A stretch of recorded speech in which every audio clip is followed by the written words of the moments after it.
KBP, Kapisanan ng mga Broadcaster ng Pilipinas, in partnership with the Cotabato Institute of Technology, Foundation Incorporated, KIXP.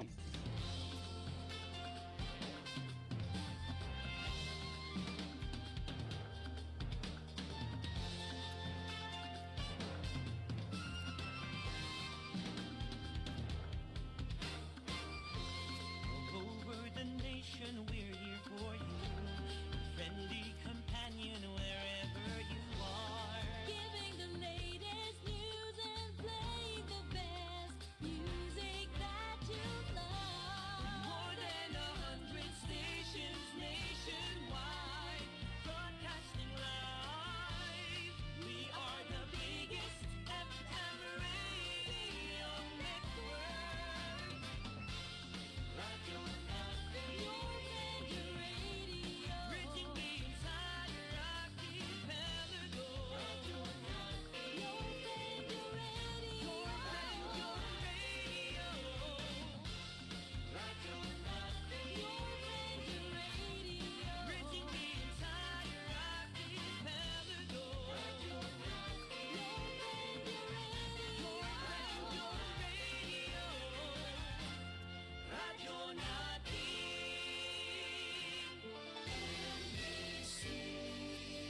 Manila Broadcasting Company. Mula sa bulwagang pambalitaan ng PXPC 95.9 Radyo Natin FM Cotabato City. Narito ang inyong lingguhang balitaan. Sabado Balita! Sabado Balita! Programang hihimay sa mga napapanahong usapin. Viral man o trending. Sabado Balita! Para sa mga isyong bibigyan ng patas na opinyon at kuro-kuro, balansyadong komentaryo. Kasama ang inyong RN Broadcaster, Anderson Umpa. Sabado Balita! Pakinggan ang palatuntunang Sabado Balita with Anderson Umpa. Balitang may dating, mapaviral, mana-trending. Sabado Balita! Magandang umaga Pilipinas, Bangsamoro. At siyempre dito sa ating kapaligiran, probinsya ng Maguindanao del Norte, Maguindanao del Sur, Lanao del Sur, Lanao del Norte. At sa kabuuan ng South Central Mindanao, magandang umaga po sa kanilang lahat. Nawa ang biyaya at pagpapala mula sa ating nag-isang tagapaglika ay mapa sa atin lahat. Sa ngalan ng ating buting station manager, Atty. Rogie Pai Mangulamas, at ang ating admin, of course ang ating news writer, Miss Caroline Nabasa. At ako naman po ang inyong host, Anderson Umpa, at tayo po ay magkakasama-sama sa loob ng isang oras mula alas 10 ng umaga hanggang alas 11 ng umaga dito lamang po sa programang Balitaan sa Sabado, DXC 95.9 Radyo Natin FM Cotabato.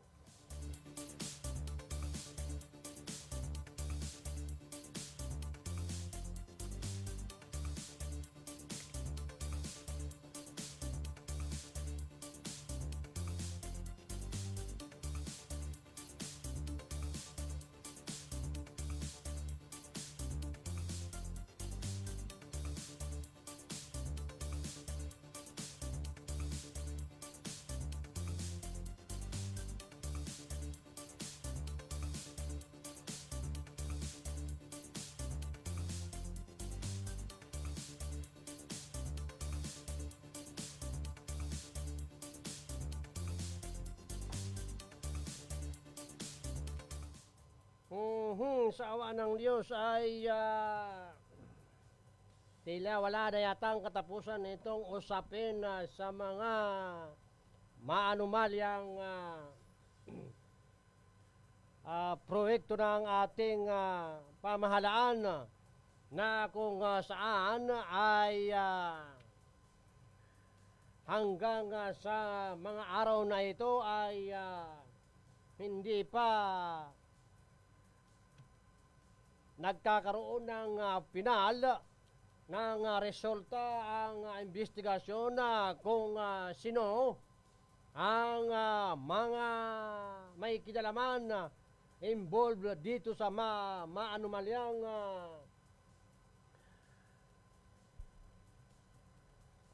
proyekto ng ating pamahalaan at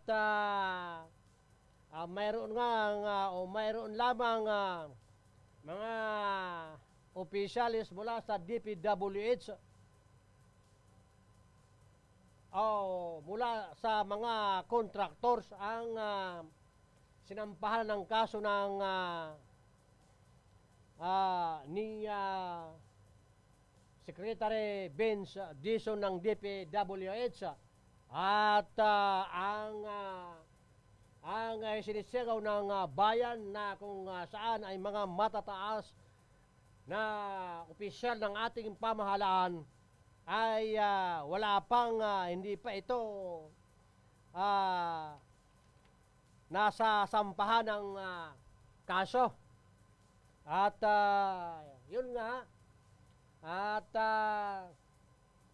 sinampahan ng Department of Public Works and Highways ng reklamo sa Office of the Ombudsman ang nasa 22 opisyal ng ahensya at mga contractors na nasangkot sa maanumalyang food control projects sa bansa.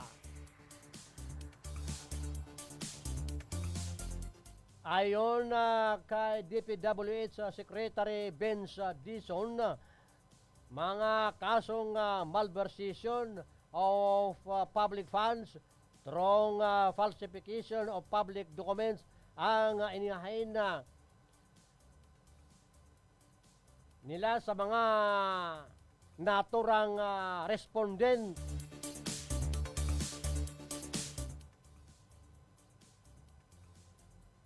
At dahil sa magkahiwalay na flood control project sa La Union at Davao Occidental,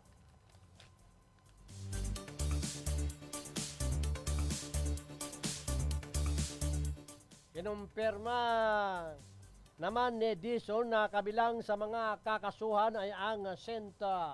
Timothy Construction Corporation at ang kontratistang may-ari nito na si Sara Diskaya. Nag-ugat ang kaso ng inspeksyonin ng DPWH ang ilang flood control projects sa mga naturang lalawigan na malaunan ay natuklasan nilang substandard at ghost lang pala. Nabatid sa Setyembre 16 ng inspeksyon ni Dizon ang dalawang flood mitigation structures sa Bawang River basin sa La Union na nagkakahalaga ng tiga 89.7 million at kapwa na award sa Silver World Construction Corporation. And broadcaster, Anderson Rumba. Ayon kay Dizon, ang naturang mga proyekto ay kapwa substandard kahit parehong nabayaran na ng buo.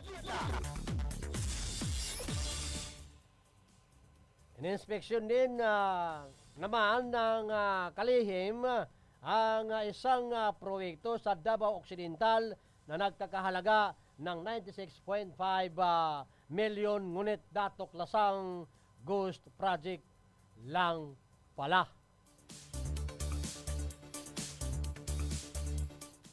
Natindi. Talagang pagkaangkoma na ay ang ang nagpapalit ng anyo. Hay. Alam niyo, kahit yung mga ibang nilalang na hindi nakikita, ay mayroon din namang nilalang tao na siyang makakakita nito. Dahil ito ay taglay, sadyang binigay ng Panginoon sa kanila. Kaya huwag niyong isipin na kayong mga gumagawa ng ghost project ay walang makakakita sa inyo. Nakikita ngayon lumilipad, kayo pa kaya?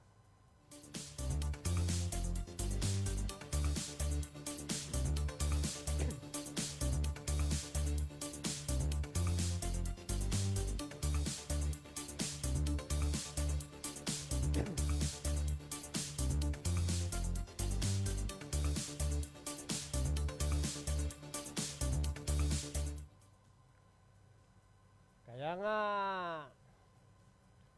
itong panaginip ng taong bayan na makulong mga buhaya sa flood control projects, hanggang kailan tayo mananaginip?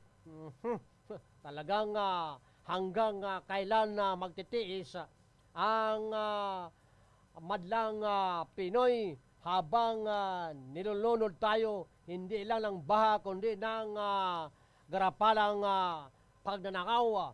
Nakasusuka habang libo-libong Pilipino ang binabaha, nilalamon ng putik at nawalan ng bahay. May mga opisyal na kumakain sa mamahaling restaurant, nag-aabang ng susunod na biyahe sa abroad, nagkakandara pa sa mamahaling restaurant o nag-aabang ng susunod na biyahe sa abroad o nagkakandara pa sa pagbili ng imported o mamahaling sasakyan. Mario Sepo.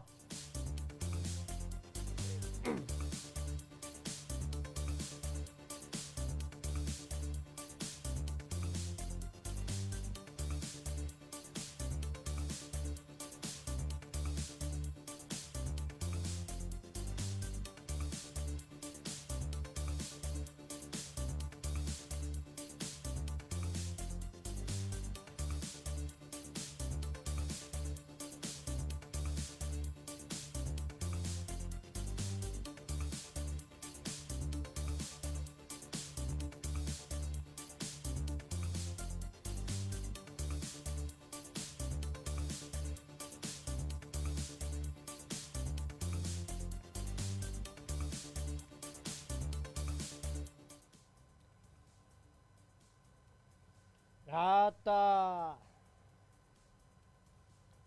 galing saan itong milyones, bilyon na pera? Eh di sa atin, sa buwis ng taong nagtatrabaho, nagtitinda at nagpapakapagod. Isama mo na yung mga kahirap na nagtrabaho sa mga bukirin na kung saan kadalasan ay naaalpa. Walang natitira sa mga nahaharvest na pananim. Maging yan man ay mais o ano paman o nyog. Dahil sa taas ng mga bilhin na siya namang hinuhold up nitong tax. Ay naku, Mario Sepo. At ngayon ay umuugong ang mga pangalan ng mga kontraktor na sinasabing kasabwat sa multi-billion flood control projects, mga ghost projects na ni anino ay wala pero milyong-milyon ang nailabas. Alam ba niyo yun?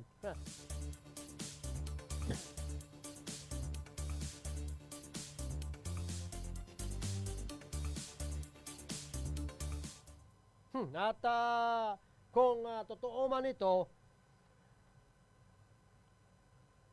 na may mga bigating pangalan sa likod nito, mga Kongreso, Senado, pati mga nasa Malacanang circle, mga apelidong mabigat at may kapit, dapat lang silang panagutin. Huwag lang yung butike lang ang yatang kayang sampulan eh. At hindi pwede puro investigasyon lang, hindi komite kung may ebidensya bit-bitin sa korte. Sibakin at ipakulong kahit sino pa man, kahit kamag-anak, kaklase o kumpare ng hari ng Kongreso. Viral mga 20, Sabado, balita. Para sa mga isyong bibigyan ng patas na opinyon at kuro-kuro, balansyadong komentaryo. Kasama ang inyong RN Broadcaster. 20 minutes after 10 o'clock in the morning. At tayo ay tuloy-tuloy sa ating programang pinamagatang balitaan sa Sabado. At yun nga, hindi pwedeng puro investigasyon lang, puro press release, puro we will talk into it. Tigil na ang drama. Ang gusto ng taong bayan na, mahiling naman kayong gumamit ng taong bayan, pero ito yung totoo. Hindi ang gusto ng taong bayan, kulungan, hindi komite. Kung may ebidensya, bit-bitin sa korte, sibakin at ipakulong kahit sino pa, kahit kamag-anak, kaklase kumpare nga ng hari ng Kongreso. At kasi habang sila ay nagpapasasa, may mga batang nagkakasakit sa baradong kanal, may pamilyang lumulubog sa sariling bahay, at may mga magsasakang hindi makabangon dahil sa baha ng korupsyon.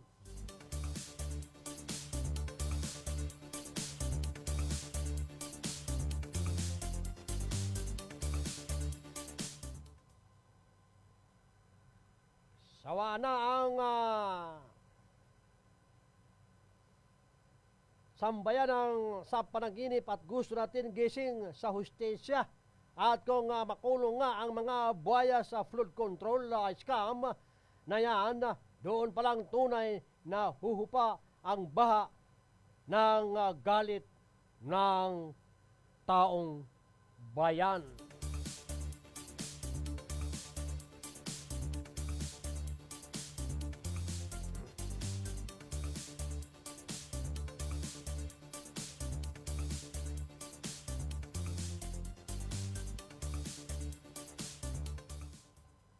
Ay, naku, Mario Ship. Nga naman ang buhay sa Pilipinas, oh. At dati-rati ang mga dahilan ng nagrarally sa Mindiola, Liwasang Bonifacio at Luneta ay para pababain ang presidente, itaas ang sahod at ibaba ang presyo ng mga bilihin at walang tigil na pagtaas ng gasolina. Ngayon, ang sinisigaw ng mga rallyista ay panagutin ang mga magnanakaw sa gobyerno. Bilisan ang pag-imbestiga at ikulong ang mga ito. Isinisigaw din ng mga rallyista na humiling ng ibalik ang parusang bitay at unang isalang ang mga magnanakaw ng pondo ng bayan.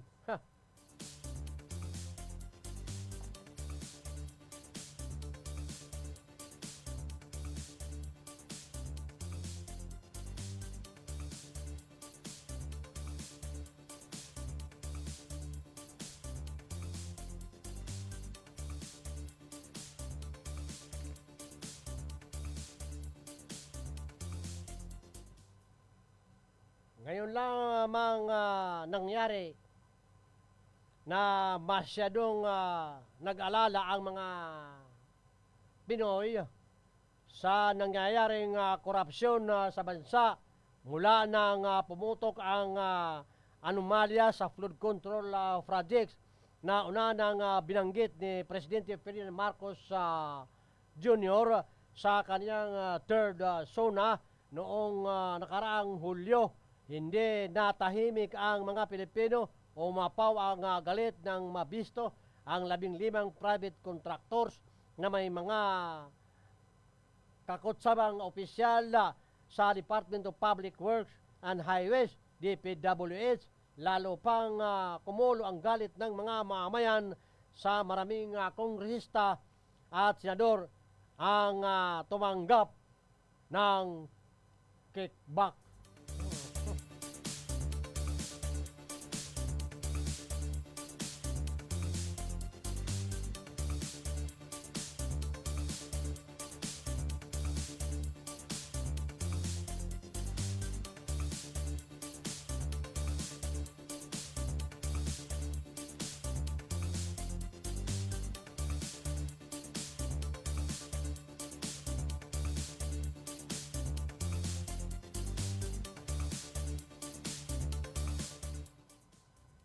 Talaga nga naman ang buhay. At ito at pagpapatayo ng disenteng bahay para sa mga Pinoy ay minamadali ni Pangulong Marcos. Minamadali.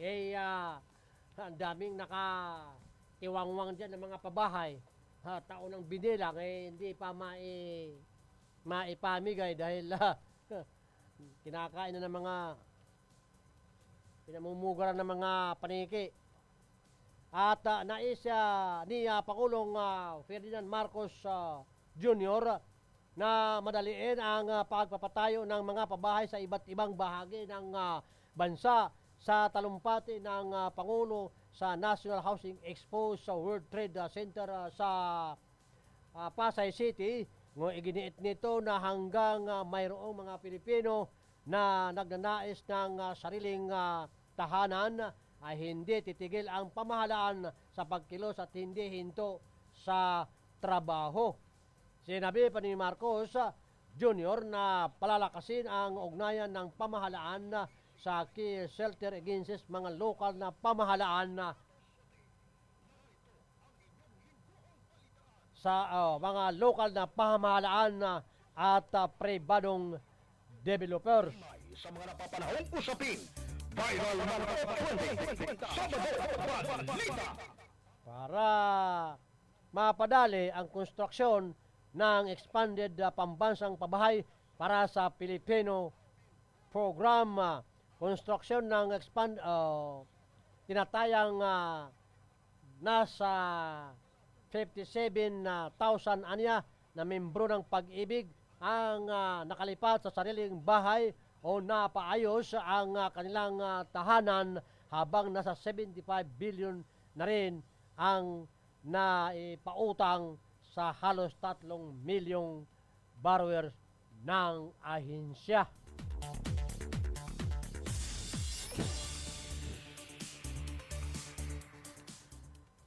Bukod dito, namahagi rin si Pangulong Marcos ng notices of approval and certificate of entitlement sa mga benepisyaryo sa Laguna, Losidan, Iloilo at Caloocan.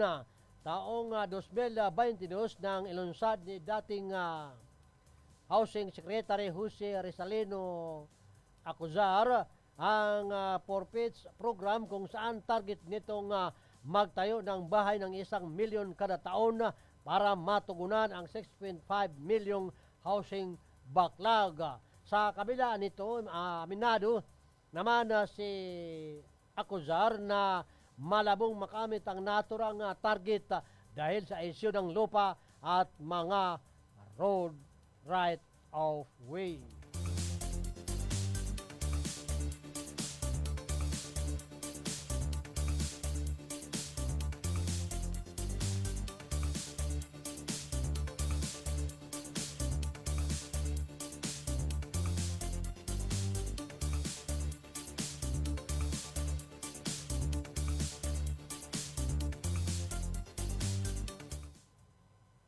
kung legit na membro ka ng Pag-ibig Fund o ikaw ay nagloan ng bahay through Pag-ibig Fund,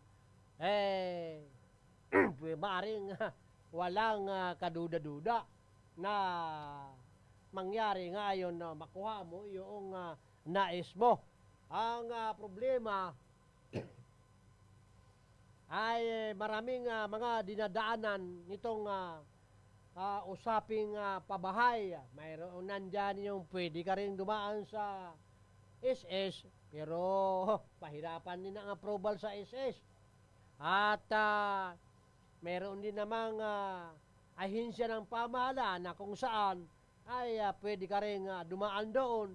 Yun nga lang ay inaamag na ang inyong ang mga requirements na inyong ipinasa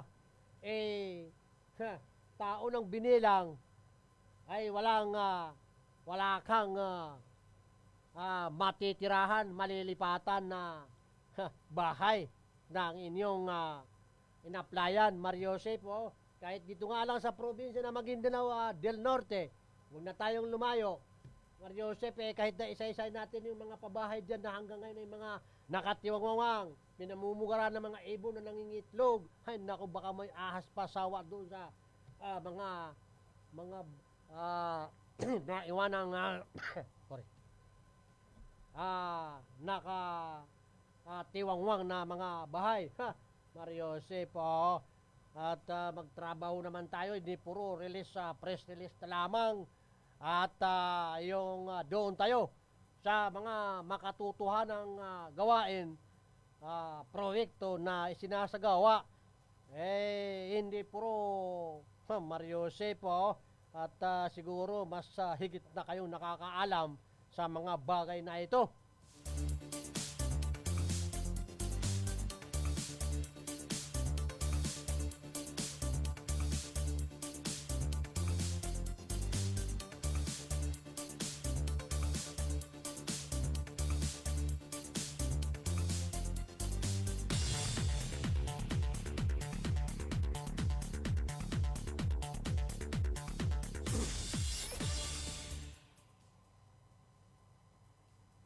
Thirty-five minutes after 10 o'clock in the morning, at ito nakarating na sa tulong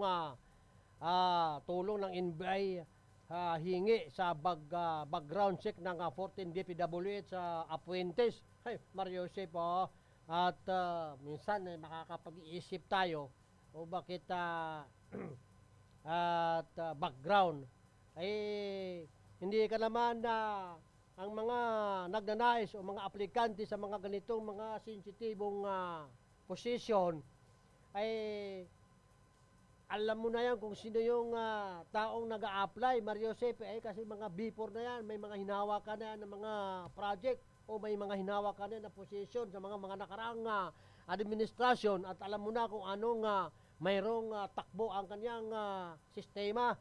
Doon pa lamang kung ang alam mo mas matindi pa ang kanyang gawain kaysa mga nangyari sa kasalukuyan, ay huwag mo nang lagay mo lang sa basurahan yung kanyang application form, ika nga. Hindi naman ito maigagaya sa mga aplikanteng pangkaraniwang mamayan na talagang kailangan busisiin, hindi lang yung kung ano yung nakalagay doon sa kanyang application form, ay dapat din ay magkaroon ng wag nang sa NBI, at yun na lamang kumpanya mismo ang magporsige na ibigay ang mga background ng mga aplikante. Yun siguro pwede pa na ito sa dinami-dami ng pwedeng gawin ng pamunuan Bureau ng National Bureau of Investigation. Pati ba naman itong mga ganitong pangyayari, gawain ay ibabato ni sa kanya, Mario Joseph. Balita para sa mga isyong bibigyan ng patas na opinyon at kuro-kuro, balansyadong komentaryo. kasama ang inyong RN Broadcaster, Anderson Tumpa, Sabado Balita. At hiniling ni Department of Public Works and Highway DPWH Secretary Benz Dizon na sa National Bureau of Investigation at iba pang private organization na ang pagsasagawa ng malalim na background checking sa 14 na appointees ng ahensya upang masiguro ang transparency at integridad ng mga bagong talagang opisyal. Ayon kay Dizon, ito'y alinsunod sa direktiba ni Pangulong Ferdinand Marcos Jr. Sa kanya na linisin at maglunsad ng reforma sa ahensya. Sa kaniyang liham kina National Bureau of Investigation na Director Jaime Santiago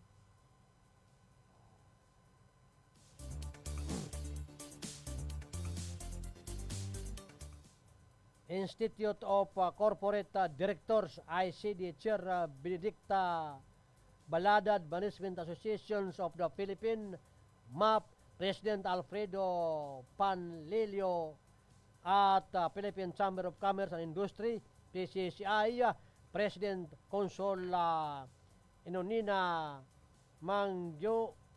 Sinabi ni Dizon na makikipagtulungan ang DPWH sa NBI at pribadong sektor para busisiin ang background ng mga opisyal ng DPWH. Iniling rin ni Dizon na sa NBI at private sector na magsagawa ng masusing vetting process at background check sa 14 na DPWH executive mula undersecretaries hanggang assistant secretaries.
Mga akusado sa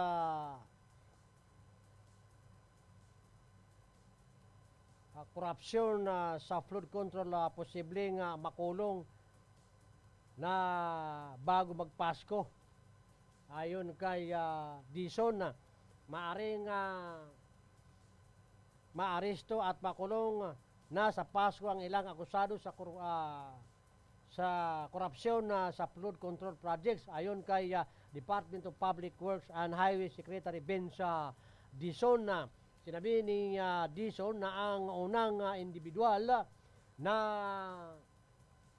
maaring maaresto ay ang mga nasangkot na tao sa reklamong inihain sa Office of Ombudsman noong itong buwan ng Setyembre o itong nakaraang buwan ng Setyembre.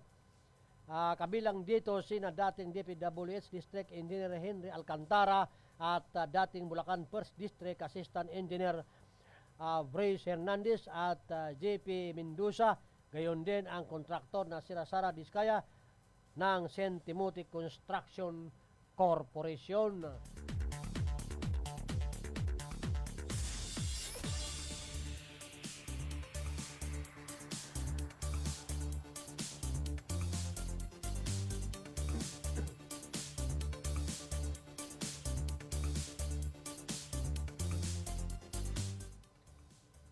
Inspeksyon na kamakailan ni Interior and Local Government Secretary John Big Rimolya ang Quezon City Jail, Male Dormitory at Pasay City Jail. Ayon sa kanya, nakahanda ang Quezon City Jail, Male Dormitory na ikulong ang mga individual na sangkot sa flood control corruption na may salary grade 27 na pataas. Nakahanda rin ang Pasay City Jail na paglalagyan ng mga sangkot na personalidad na may salary grade 26 pababa, dagdag Neremolya.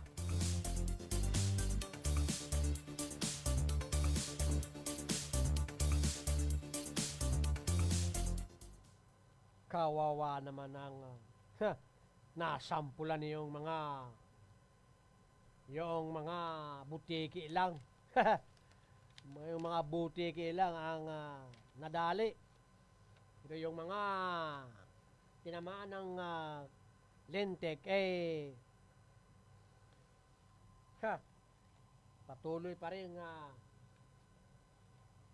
bumibiyahe sa ibang bansa. O anong dahilan. Mario Josep, At ibinasura ng International Criminal Court ang pagtutol ng kampo ni dating Pangulong Rodrigo Duterte sa jurisdiksyon ng korte. Ayon sa desisyong inilabas ng pre-trial chamber nitong nakaraang Oktubre 23, nagkaisa ang mga hukom sa pasya ng may kapangyarihan pa rin ang ICC na dinggin ang kaso kahit pumalas ang Pilipinas sa Rome Statute noong 2019. Dahil dito, maaari nang magpatuloy ang investigasyon sa libo-libong patayan sa kampanya kontra droga ng nakaraang administrasyon.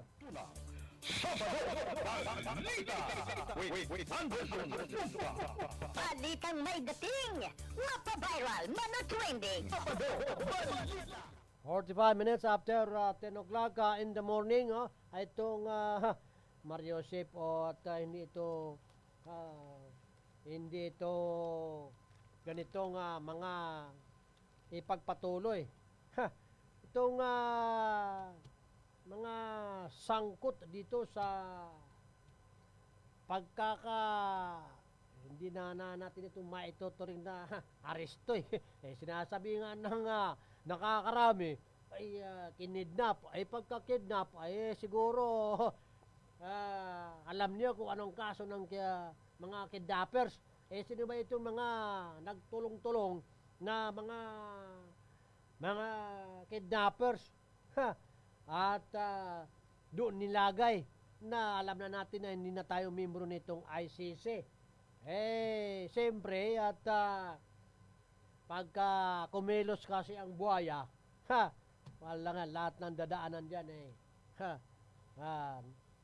delikado. At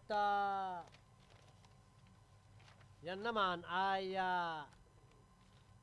mayroon namang mga matitinding abogado, baging ito man ay abogado ng pang-internasyonal na usapin, alam naman natin ang sistema only in the Philippines.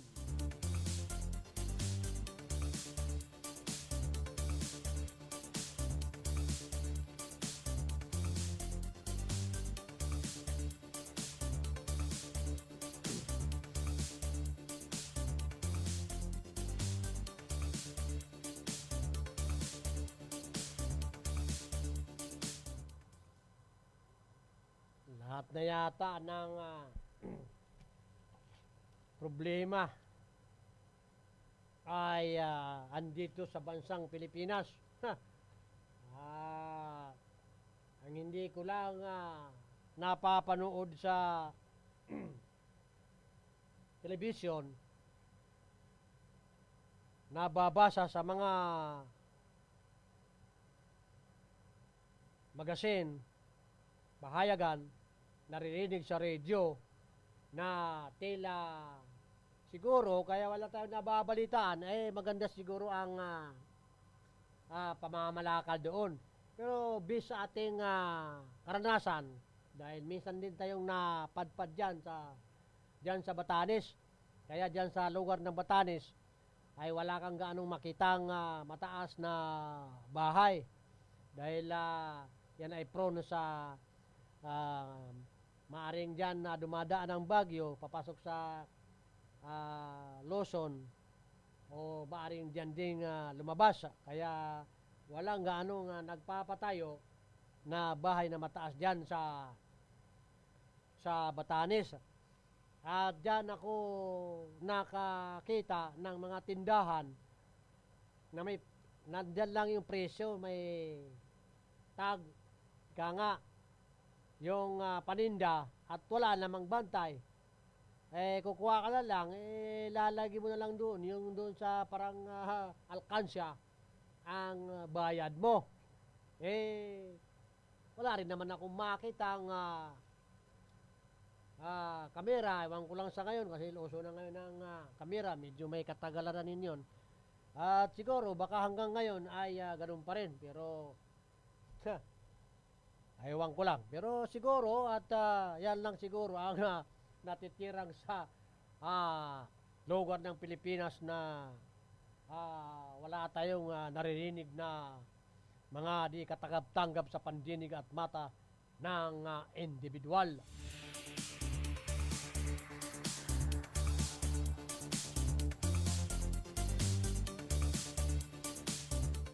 Dito sa ating kinaroonan ay sumasabay na rin sa mga nangyari sa national. So, Mario Sip, magbago na kayo.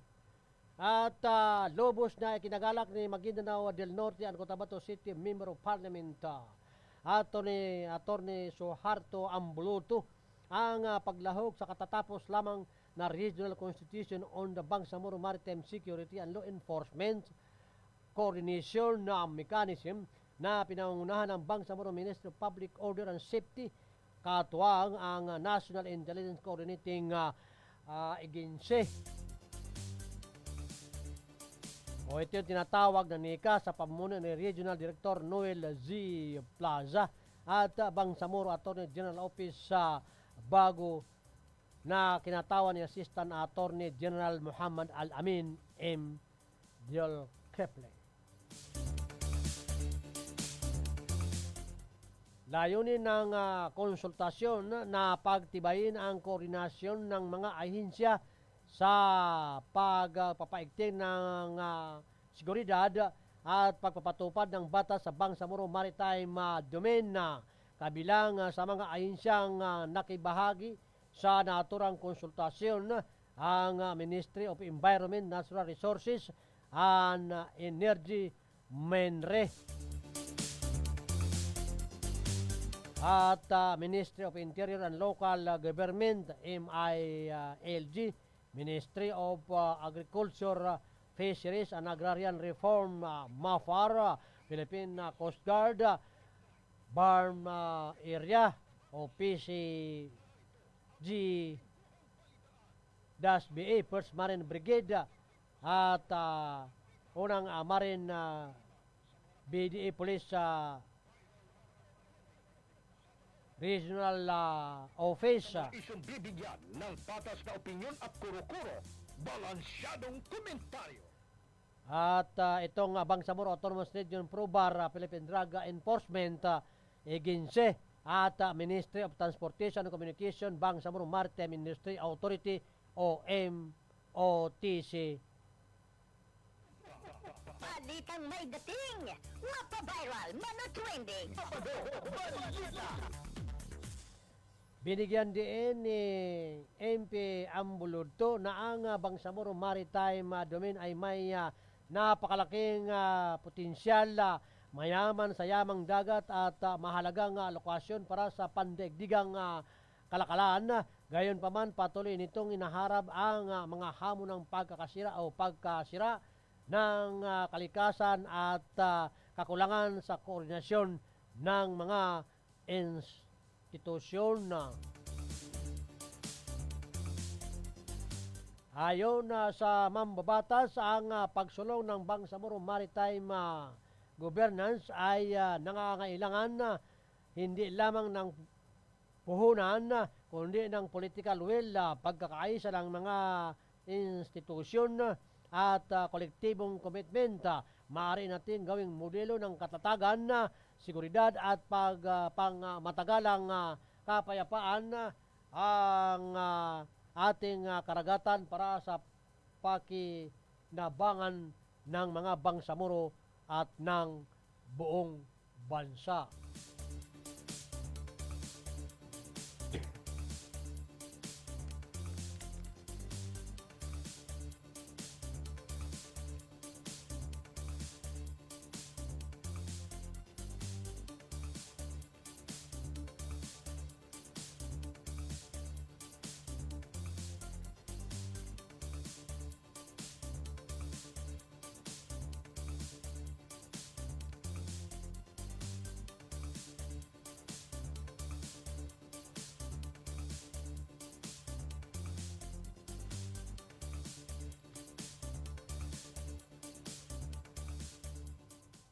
At mayroon palang biyahing sa Malaysia. Ang ating Pangulo, itong si BBM, biyahing Malaysia para dumalo sa 47th ASEAN Summit. Nakatagdang lumahok si Pangulong Ferdinand Marcos Jr. sa 47th Association of South Asian Nation Summit and related summit sa Malaysia sa susunod na linggo. Ang 47th ASEAN Summit na related summit sa Kuala Lumpur ay magaganap mula Oktubre 26 hanggang 28. Ayon kay Department of Foreign Affairs spokesperson na Angelica Escalona.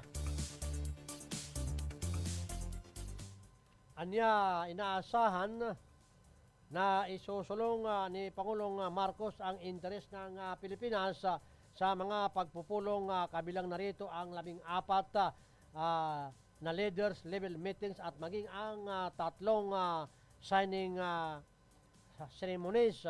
May magaganap din na bilateral meeting sa ibang leader. Samantala, ang chairmanship ng ASEAN Summit, ang related summit for 2026 ay ito-turn over sa Pilipinas sa pagtatapos ng mga pagpupulong.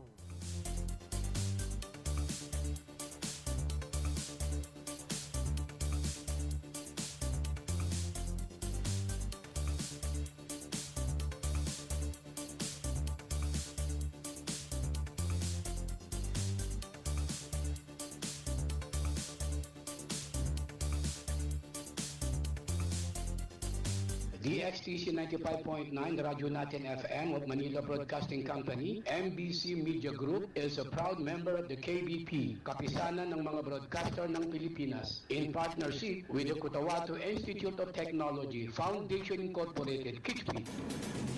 Manila Broadcasting Company.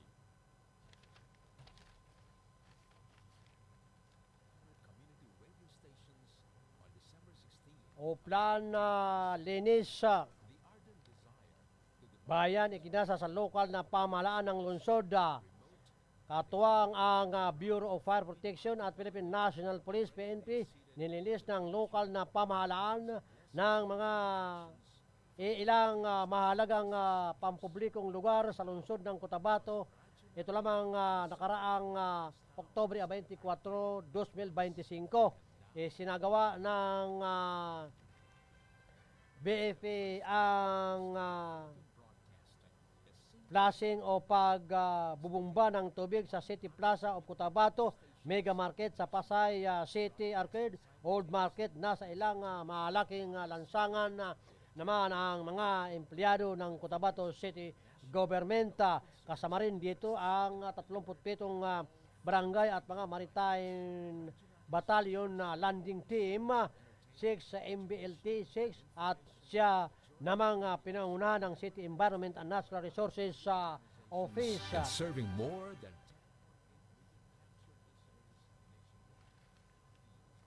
At yan ang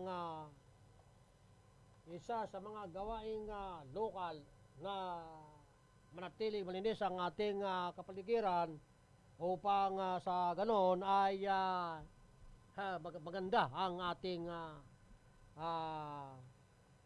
pakiramdam. At tayo ay nagpapasalamat sa ating mga taga-subaybay sa loob at labas ng bansa, dyan sa Middle East, at dyan sa ating mga tagapakinig, dyan sa Tidchayap. Mabuhay kayo dyan. At hindi ko na babanggitin inyong mga pangalan. At yung may mga kaarawan, sana ay dumami pa ang inyong mga kaarawan na siyang kapakipakinabang sa inyo at sa inyong pamilya at sa bansang Pilipinas. At dyan sa bayan ng Buldong kung saan ay malapit na ang anibersaryo nito. If I am not mistaken, at ito ay sa 28. At inaasahan na maraming mga patimpalak o programang palaro na nakahilera na siyang mapapanood na ikakasya ng ating mga residente at mga karatig bayan dito sa tinatawag na koridor. At na kung saan ay sa pamumuno ni Mayura Pahmia Manalao Aratok Masrong, siyang mayor ng nasabing bayan. At muli at maraming salamat sa inyo at ating dalangin sa poong may kapal na nawa ang biyaya at pagpapala sa atin mula sa Panginoong nag-iisa, ang Allah subhanahu wa ta'ala, ay mapasa atin na lahat. Sa ngalan ng ating station manager, attorney Rodi Pai Mangulamas, ang ating admin at of course ang ating BCTR license news writer Miss Carolina Basa, at ako naman po ang inyong host Anderson Umpa, dito lamang po sa programang Balitaan sa Sabado mula alas 10 ng umaga hanggang alas 11 ng umaga tuwing araw ng Sabado, DXTC 95.9 Radyo Natin FM Cotabato. Listeners po ng ating estasyon sa Luzon, Visayas at Mindanao at nasa labas din po ng ating bansa. Maraming salamat po.